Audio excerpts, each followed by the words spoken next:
चालू बहू। कमलेश और उर्मिला जी के दो बेटे थे। बड़े बेटे का नाम था अंशुल और छोटे बेटे का नाम प्रदीप। दोनों की शादी हो चुकी थी।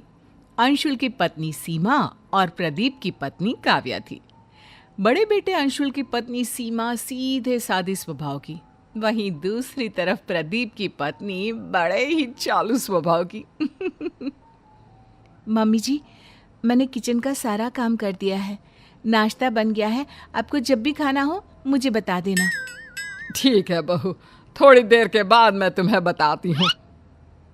तभी काव्या रसोई में पहुंचती है और वहां पर नाश्ता देखती है।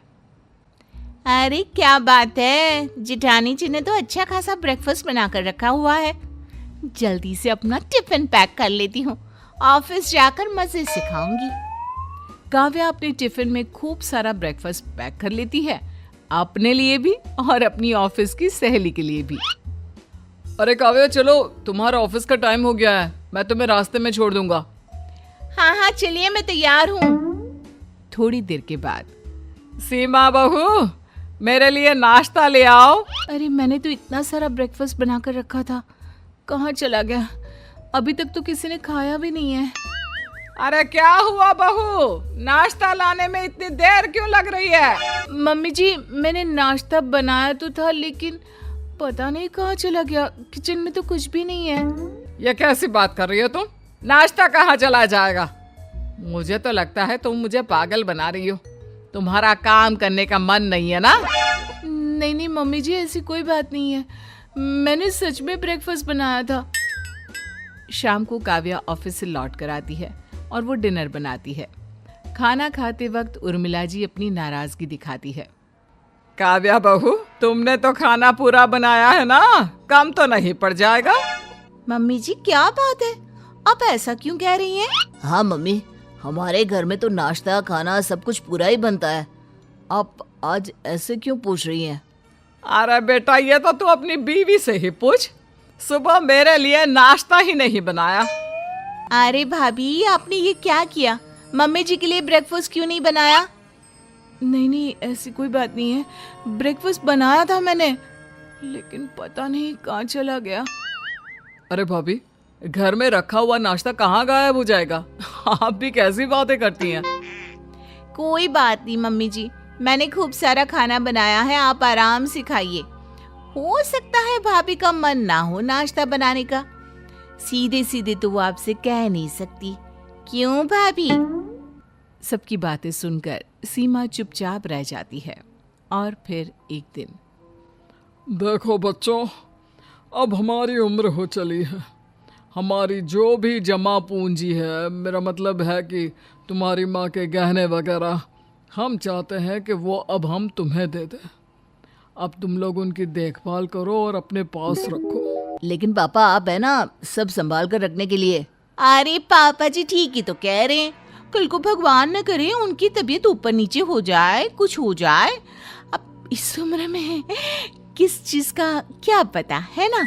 बहुत सही कह रही है। देखो बेटा, बाकी सारी चीजें तो मेरे पास दो है, लेकिन ये जो बड़ा वाला हार है ना, ये बस एक ही है। कोई बात नहीं मम्मी जी, ये हार आप अपने पास रख लीजिए और बाकी की चीजें आप चाहे तो हम दोनों को दे सकती हैं।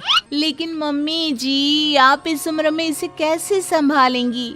अरे कहीं इधर उधर रखकर भूल गई तो? बहुत सही कह रही है, लेकिन प्रॉब्लम यह है कि हम इस हार को तुम दोनों में से किसे बांटे? हाँ पापा, ये बात तो सही है, लेकिन कोई बात नहीं, अंशुल भैया बड़े हैं, आप चाहे तो ये उनको दे दीजिए। हाँ वैसे आप ठीक ही कह रहे हैं मम्मी जी, ये हार आप सीमा भाभी को ही दे दो।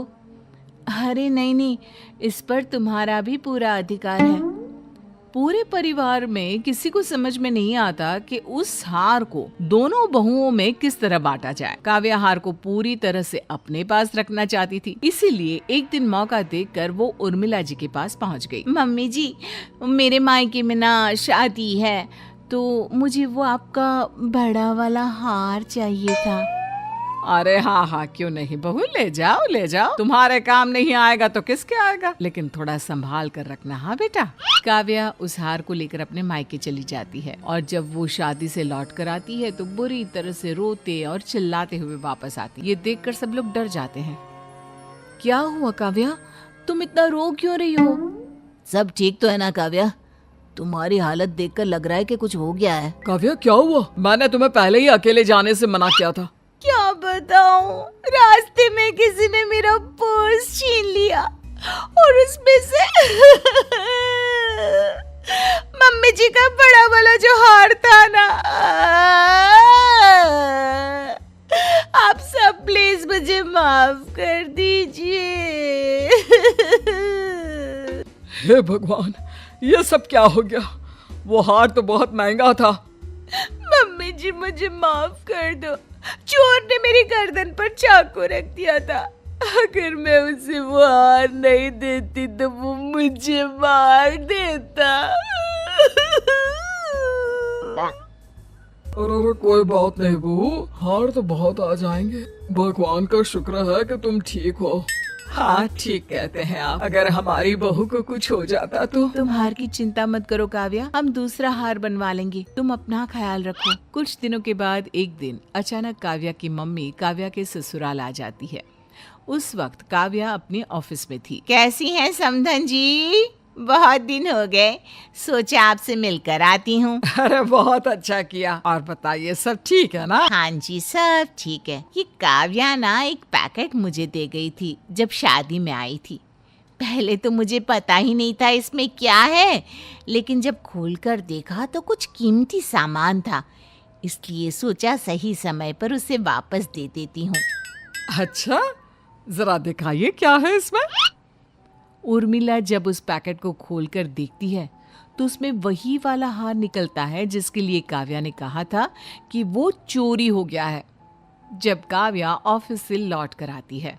काव्या, तुमने हम सबसे झूठ बोला। ये हार तुम्हारी मम्मी देकर गई है। काव्या, तुम्हें इस तरह झूठ बोलने की क्या जरूरत थी? बहू, अगर तुम्हें ये हार चाहिए था तो सीधे सीधे कह देती।